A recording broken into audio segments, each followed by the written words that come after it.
Success isn't just about what goes right, it's about how you handle what goes wrong. I'm Dr. Giselle Prado Wright, cosmetic surgeon, entrepreneur, and founder of Exert Body Sculpt. I've faced serious challenges that could have set me back, from mistakes in business to problems with patients. Each one taught me a really valuable lesson though. Today I'm sharing 5 things you need to turn tribulations into triumphs. The mindset shifts, strategies, and real-life experiences that helped me overcome obstacles and come out stronger. First, trust yourself even when others doubt you. When I first started my business, there was no shortage of people questioning whether I could succeed in a competitive market, my own parents included. Some of them thought I was taking too big of a risk. Some people implied that I should just play it safe and work for somebody else instead of building my own brand, but I knew my vision was a lot bigger than that. So I ignored all of that noise, I followed my own heart, and I poured everything into building Exert Body Sculpt. And of course, there were a lot of challenges along the way, like the business side of medicine, learning from my mistakes, raising young children at the same time. But if I'd listened to those doubts from the beginning, I wouldn't be where I am today. I use all that skepticism as fuel, and now I've built a thriving medical practice, and I have my own franchise model that's gonna help other surgeons succeed as well.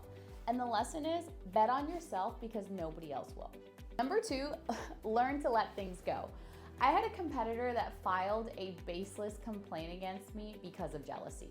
And I was really furious. I lost sleep over it, I was frustrated, talked to my husband about it constantly, and I just ended up being consumed by this thing that shouldn't have taken up so much of my energy. Eventually, I decided to stop wasting all that energy on resentment, and I focused on building my practice and delivering results.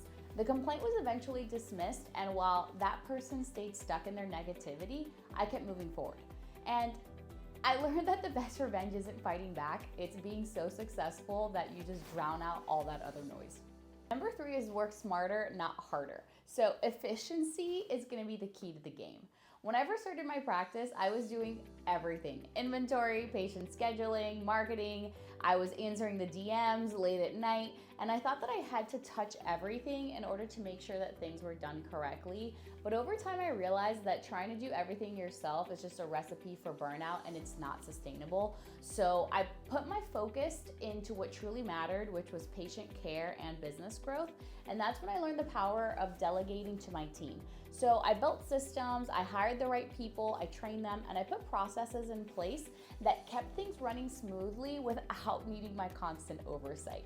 And then that's when I started seeing the needle really move in my practice, because I was using all these new systems, the patients were having a really great experience, and this was such a game changer. I really wish that I'd done it sooner.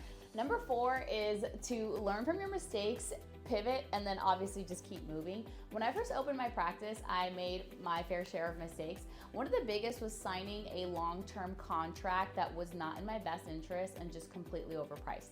At the time, I thought that I was making the right decision, trusting the wrong advice, honestly, instead of understanding those terms fully myself. And it wasn't long before I realized that what I'd locked myself into this agreement, it was draining a lot of resources without delivering any real value.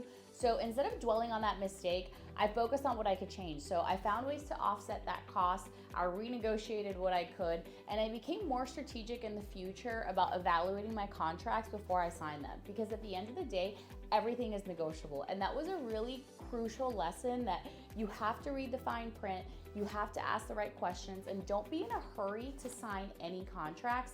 And that lesson made me a much sharper business owner. Number 5 is always keep things in perspective. We had a really big hurricane that hit our area last year, and in my practice, we lost power, we had to cancel procedures. Revenue, it really took a major hit, and it was a stressful time, but what solutions could we do today? And that's when I discovered that there was actually no interest government loan that we were eligible for because of the hurricane. I'd never done any program like this before, but I realized that this could be really valuable for us to help cover some of the expenses we're having.